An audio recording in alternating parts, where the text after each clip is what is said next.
আসসালামু আলাইকুম সবাইকে। ঢাকা থেকে সাতক্ষীরা অর্থাৎ বাড়ির উদ্দেশ্যে রওনা হলাম। সকাল ৭টা বাজে বাসা থেকে বের হলাম।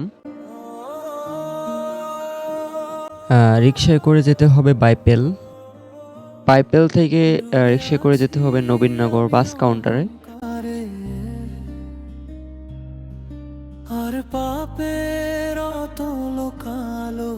কাউন্টারে আসার পরে টিকিট নিলাম HR ট্রাভেল। বাস আসার কথা ছিল ৯টা বাজে। আচ্ছা, আমি ৯টা পর্যন্ত ওয়েট করতে হবে। বাস চলে আসছে, এখন বাসে উঠবো। উঠার পরে বাস পাটুরিয়া ঘাট এসে সবাইকে নামিয়ে দিল। ফেরিতে উঠার পরে একটু ওয়েটিং জোনে গিয়ে একটু রেস্ট নিলাম।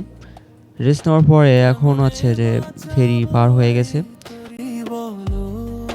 ফেরি পার হওয়ার পরে ঘুমিয়ে গেছিলাম। তারপর সাতক্ষীরা এসে নামিয়ে দেওয়া গেল। সাতক্ষীরা এসে নামলাম। নামার পরে খুব বৃষ্টি হচ্ছে। বৃষ্টির ভিতরে এভাবে যেতে হবে।